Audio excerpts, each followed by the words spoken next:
Welcome. This is David Boles, Human Meme. Today's topic, outline of a human being. How do we know when we are fully and successfully realized as a human being, and not just as a ghost of a person or the suggestion of a living thing? The task can be hard because we are full of self-deception and living doubt, and we are soft-coded to always think we are the center of the world, and that everything spins around us without thought or precog. A long while ago, I knew a young man who was only the outline of a human being, more sketch than oily reality, more echo than heartbeat. And he was aware on some level of his deficiencies as a person. He just couldn't quite heal them on his own. This fellow was raised rich in a family where he wanted for nothing, and that lack of strife and that loss of having to shoulder the weight of the world incapacitated him to the point that he was merely a bony shudder. For birthday gifts, he would give blow-up sex dolls and money. So everyone invited him to get the money, and then you put up with the sex doll.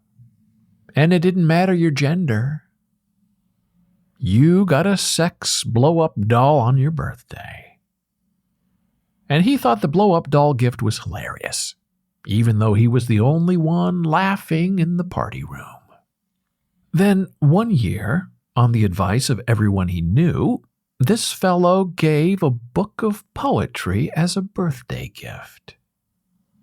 And that gift of poetry was actually appreciated by the birthday girl. But he never gave another book again, because poetry didn't make him laugh. Embarrassing someone with a blow-up sex doll was his style and his values, and he relished the sound of his own laughter. And here's a footnote. He would always open the blow-up doll and then gift wrap every bodily part of it after he blew up the doll.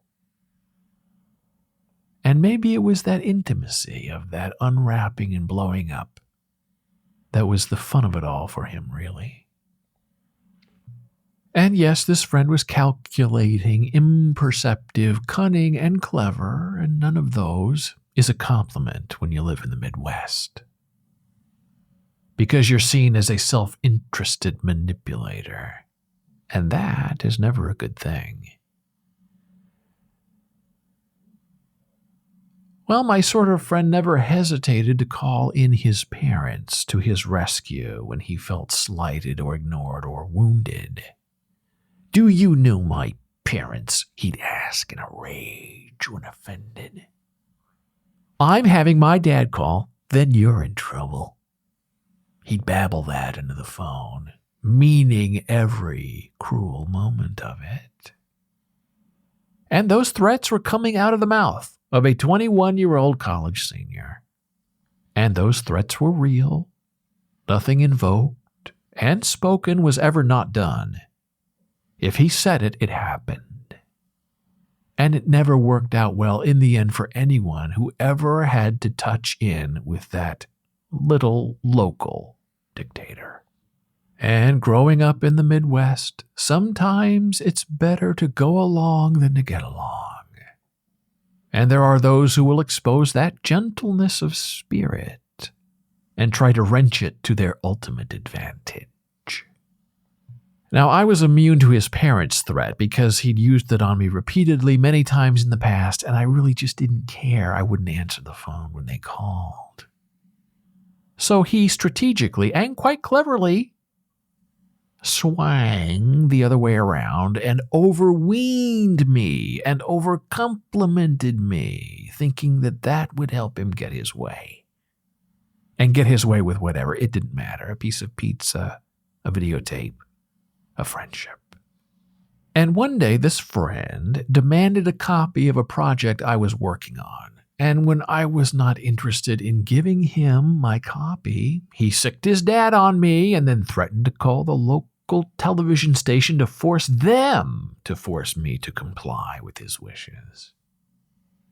And when I decided to just get rid of him and give him a copy as requested, as my Midwestern roots commanded me to do, an elaborate thank you card arrived in the mailbox. A regular mailbox through the postal service. And that bit of mail arrived on the day I planned to give him a copy of the show he had previously demanded through Daddy. Now, back in the day, it took 2 or 3 days to get a letter, even when mailed locally. You'd send it, and 3-4 days later, the recipient would get it and read it.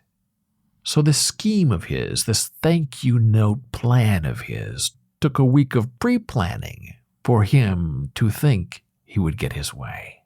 And this handwritten thank you note was flowery and overlong and incredibly ridiculous. Because at the time he wrote the note, he knew I was not giving him a copy.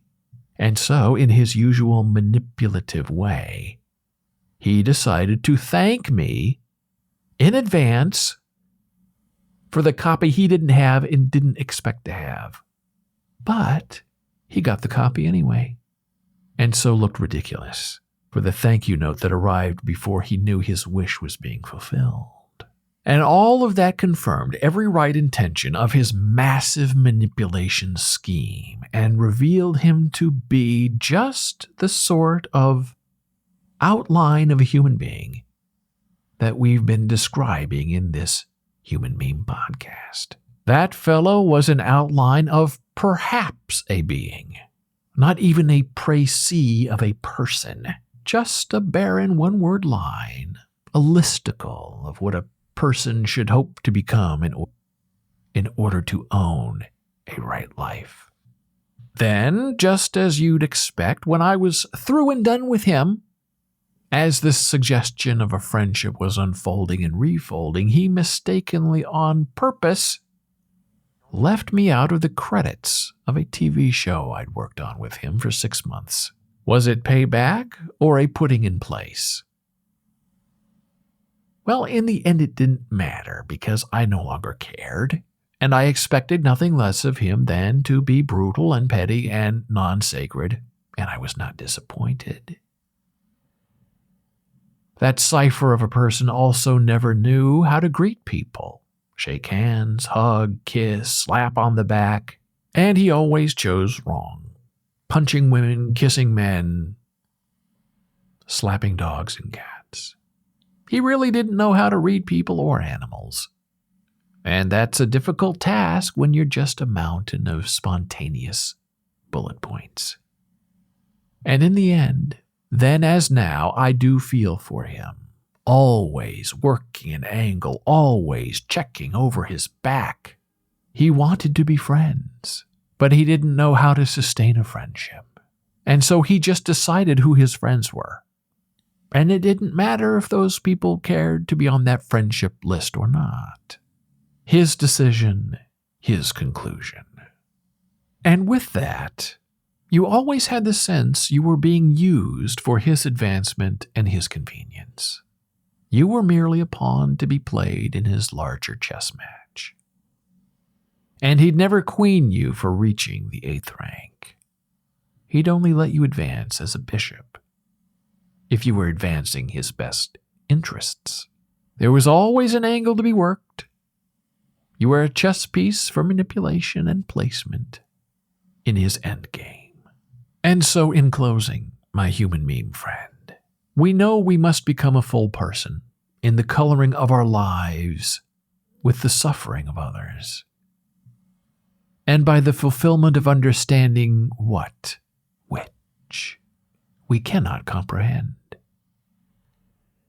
Accept yourself and your missing pieces. Fill in the blank spots with quiet reflection. Allow others to write their story in you. We listen and we learn through plots and events and storytelling. Your victory is my victory. My defeat is your defeat. Sharing the joys and the lows of a life in stasis gives movement and momentum to the entire species of us. But we can't get there without the acceptance of the self, or the need to be pushy or phony or to blow up something as a gift. We only advance together, credited, strong, willful, solid, without the tepid fakery of money or influence. We must always battle to recreate experiences that unbind us from ego and that budge us against the indifferent influence of the indifference peddlers. Thank you for listening. Be a human meme.